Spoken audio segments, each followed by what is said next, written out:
Hey everybody, this is Captain Phillip with Airworthy Tours, your guide in the sky. And today we're taking a very special tour of the Superdome, which over the past 20 years has become one of America's most iconic buildings. But before we get started, please subscribe to the channel to be a part of future aerial tours.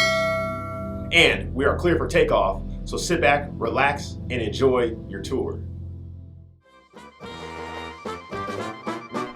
Construction for the Superdome began on August 12, 1971 and would open on August 3, 1975. With construction costs reaching to $134 million. The dome has an interior space of 125 million cubic feet, a height of 253 feet, a dome diameter of 680 feet, and a total floor area of 269,000 square feet. The New Orleans Saints would play their first game in the Superdome on September 28, 1975, in a 21-0 loss to the Cincinnati Bengals. The Saints were uncompetitive in their first 20 years and would not see a winning season until 1987 and did not win a playoff game until 2000. The Superdome has been the venue for many historic events, including Muhammad Ali regaining his title after being stripped for choosing not to fight in the Vietnam War,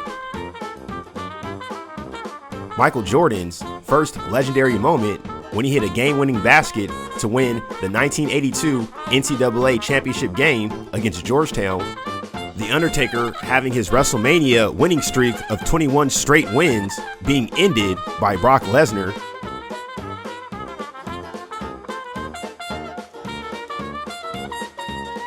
Tom Brady's first Super Bowl win in an upset against the St. Louis Rams,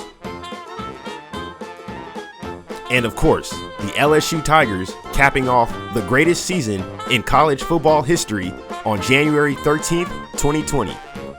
After 2021, the Superdome will have a new name, as Mercedes-Benz will not renew the naming rights to the building.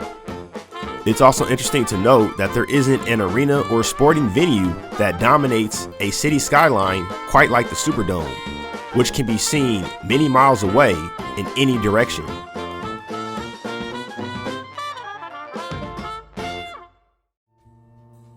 Unfortunately, tragedy would strike the dome during Hurricane Katrina.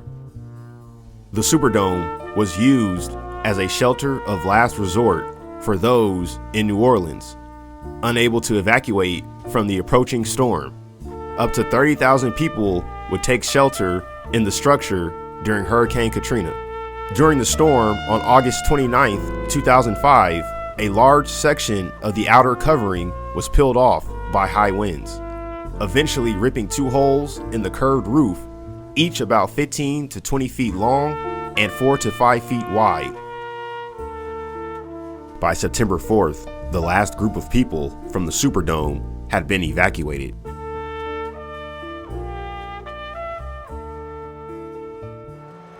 "13 months after the storm, the Saints would return to play their 2006 home opener on September 25th against their arch rivals, the Atlanta Falcons, in an event known as the Dome Coming. With 13 minutes and 37 seconds in the first quarter, a blocked punt by Steve Gleason led to an early touchdown, which would ignite the crowd and the city. The Saints would go on to win the game 23-3. This moment is forever memorialized with a statue on the Dome's premises. That same season, the Saints would go on to play in their first NFC Championship game.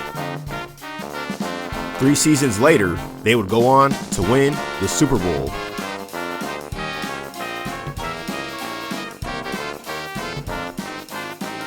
Making it the city's first professional championship. ahead is Champions Square, built to commemorate the Saints Super Bowl win in 2010. On Sundays, during football season, the Dome turns into the loudest place on earth, with one of the most passionate fan bases known as Who Dat Nation. New Orleans is the best city in the world to host a big football game. This is due to the Dome being within walking distance of thousands of hotel rooms, hundreds of restaurants and bars, and a 15-minute walk from Bourbon Street. In fact, the Superdome has the record for the most Super Bowls played under its roof at 7 total, with an 8th on the way. It is also an annual host and venue for the Sugar Bowl, the New Orleans Bowl, and the Bayou Classic. In addition, it has hosted 5 Final Fours and 2 WrestleManias in a 4-year span.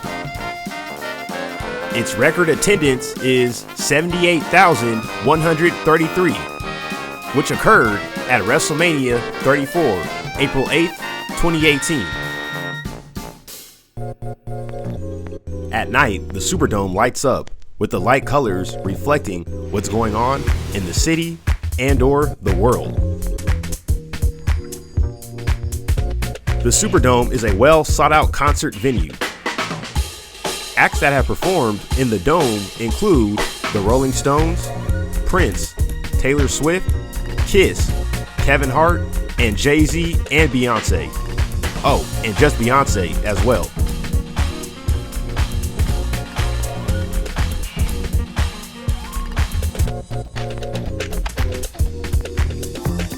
It is also the venue for the Essence Musical Festival, the largest African American culture and music event in the United States, and is my favorite weekend of the year.